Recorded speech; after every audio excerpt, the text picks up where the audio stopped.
2005 19 முஸ்டான் ஏவுகணைகளை வடகொரியா ஈரானுக்கு விற்றது அப்படின்னு ஒரு உளவு தகவல் வந்துச்சு. ஈரான் அதை ஒத்துக்கல. காரணம் என்ன தெரியுமா? அவங்க கிட்ட இந்த முஸ்டான் ஏவுகணை இருக்கிறது என்பது நிரூபிக்கப்பட்டால் அது டியோகா கார்சியா தீவு மேல தாக்குதல் நடத்தினதா சொல்லப்பட்டுச்சு. அதையும் ஈரான் ஒத்துக்கல. அதிகாரப்பூர்வமா அவங்க ஏத்துக்கல. ஆனா அமெரிக்கா இது ஈரானோட வேலை தான் சொன்னாங்க. அது மட்டும் இல்ல, அந்த தாக்குதலுக்கு பயன்பட்டது வடகொரிய தொழில்நுட்பம் தான், இந்த முஸ்டான் ஏவுகணை தான் அப்படின்னு ஒருத்தர் சொன்னாரு. அவர் சாதாரண ஆள் இல்ல. இஸ்ரேலை ஈரான் எப்படி இவ்வளவு துல்லியமா தாக்குறாங்க அப்படிங்கிறதுக்கு இன்னொரு காரணத்தை யுக்ரைன் அதிபர் ஜெலன்ஸ்கி சொன்னாரு. என்ன சொன்னாருன்னா, இஸ்ரேலும் அமெரிக்காவும் தொடர்ந்து ஈரான் மேல தாக்குதல் நடத்திக்கிட்டே இருக்கிறாங்க. 6வது வாரமாக போர் நீடித்தாலும் கூட ஈரான் கொஞ்சம் கூட அசரல. அமெரிக்காவுக்கும் இஸ்ரேலுக்கும் பதிலடி கொடுத்துக்கிட்டே இருக்காங்க. இதுக்கு ஒரு பின்னணி இருக்கு அப்படின்னு தி ஸ்டேட்ஸ்மேன் ஒரு செய்தியை வெளியிட்டிருக்காங்க. அது என்ன அப்படின்னு கேட்டிங்கன்னா, வடகொரியாவுக்கும் ஈரானுக்கும் இடையில் இருக்கக்கூடிய நட்பு தான் கிம் ஜாங் உன் ஈரான் பக்கம் நிற்கிறார் அப்படின்னு அவங்க செய்தி வெளியிடுறாங்க. இதையெல்லாம் தாண்டி இன்னொரு சந்தேகம் இருக்கு. ஈரான் உண்மையிலேயே பலம் வாய்ந்தவர்கள் இல்லை, வடகொரியாவின் உதவியால் தான் அவங்க இந்த போரை நடத்துறாங்க அப்படின்னு அமெரிக்கா சொல்ல வருதா? இந்த சந்தேகங்களுக்கெல்லாம் இந்த நிகழ்ச்சியில விட இருக்கு. என்ன நடக்குது, ஈரானுக்கு கை கொடுப்பவர்கள் இந்த சமயத்துல யார் யார், நம்ம நிகழ்ச்சியில பார்க்கலாம். சமீபத்துல தி ஸ்டேட்ஸ்மேன் ஒரு முக்கியமான செய்தியை வெளியிட்டிருக்காங்க. அவங்க என்ன சொல்றாங்கன்னா, ஈரான் இப்ப போர்ல பயன்படுத்திக்கிட்டு இருக்கிற பல ஏவுகணைகள் வடகொரியாவிடமிருந்து நேரடியா வாங்கப்பட்டது, இல்லைன்னா வடகொரியாவின் தொழில்நுட்பத்தில் ஈரான் தயாரித்த ஏவுகணைகள் அப்படின்னு சொல்றாங்க. இது உண்மையா அப்படின்னு நம்ம பார்க்கலாம். ஷஹாப் 3 ஏவுகணை பார்த்தீங்கன்னா வடகொரியாவோட நோ டாங் ஏவுகணையோட அச்சு அசல் நகல் அப்படின்னு சொல்றாங்க. 1990களிலேயே கிட்டத்தட்ட 150 நோடாங் ஏவுகணைகளை வடகொரியா ஈரானுக்கு கொடுத்திருக்காங்க. அடுத்தது ரொம்ப முக்கியமான ஏவுகணை முஸ்டான் ஏவுகணை. 2005 19 முஸ்டான் ஏவுகணைகளை வடகொரியா ஈரானுக்கு விற்றது அப்படின்னு ஒரு உளவு தகவல் வந்துச்சு. ஈரான் அதை ஒத்துக்கல. காரணம் என்ன தெரியுமா? அவங்க கிட்ட இந்த முஸ்டான் ஏவுகணை இருக்கிறது என்பது நிரூபிக்கப்பட்டால் அது 4000 கிலோமீட்டர் தூரம் வரை சென்று தாக்கக்கூடிய திறன் கொண்டது.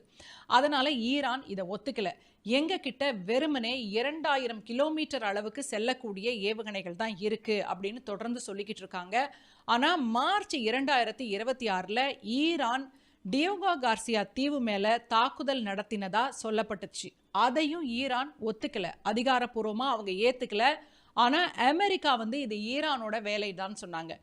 அது மட்டும் இல்ல, அந்த தாக்குதலுக்கு பயன்பட்டது வடகொரிய தொழில்நுட்பம் தான், இந்த முஸ்டான் ஏவுகணை தான் அப்படின்னு ஒருத்தர் சொன்னாரு.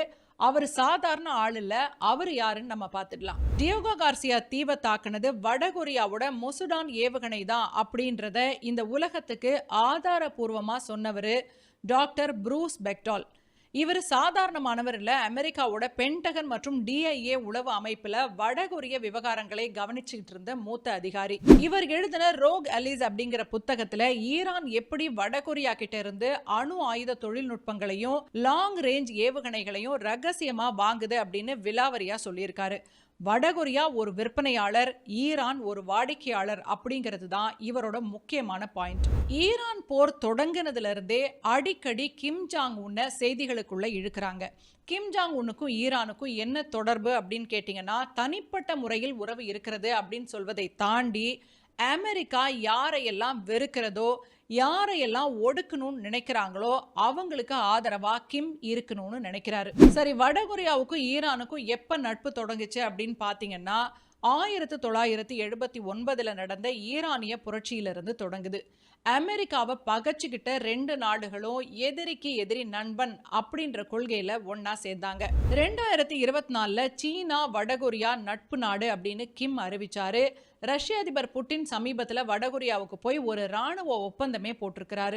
கம்யூனிச நாடான வடகொரியாவுக்கும் இஸ்லாமிய நாடான ஈரானுக்கும் எப்படி நட்பு இருக்க முடியும் அப்படின்னு நிறைய பேர் ஆச்சரியமா கேட்டாலும் அமெரிக்க எதிர்ப்பு அப்படிங்கிற ஒற்றை புள்ளியில அவங்க 2 பேரும் ரொம்ப நெருக்கமா இருக்காங்க. அது மட்டும் இல்ல, வடகொரிய அதிபர் கிம் ஜாங் உன் இப்பெல்லாம் ரொம்பவே ஆக்டிவா இருக்காரு. முன்னாடிலாம் அடிக்கடி வெளியில வராம இருந்தவரு போர் தொடர்பான செய்திகள் ஆரம்பிச்ச உடனேயே ஏவுகணை சோதனை செய்ய ஆரம்பிச்சிட்டாரு. வடகொரியாவோட ஹெசாங் 19 அப்படிங்கிற ஏவுகணை 7687 கிலோமீட்டர் உயரத்துக்கு போய் கிட்டத்தட்ட 86 நிமிடங்கள் விண்ணில் பறந்து சாதனை படைச்சிருக்கு. இது அமெரிக்காவோட எந்த பகுதியையும் தாக்கும் அப்படிங்கிறது தான் செய்தியே.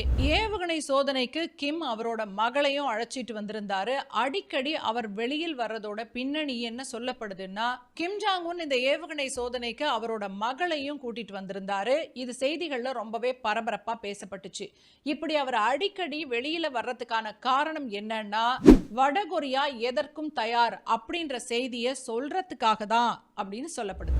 ஈரானுக்கும் வடகொரியாவுக்கும் இடையில ரகசிய தொடர்பு அப்படின்லாம் சொல்ல முடியாது. அவங்க நேரடியாகவே சந்தித்து வணிக தொடர்புகள், இன்னும் தேவையான விஷயங்கள் குறித்து அடிக்கடி பேசிக்கிட்டு தான் இருக்காங்க. அப்படி என்ன பேசுறாங்க, என்ன பண்றாங்க?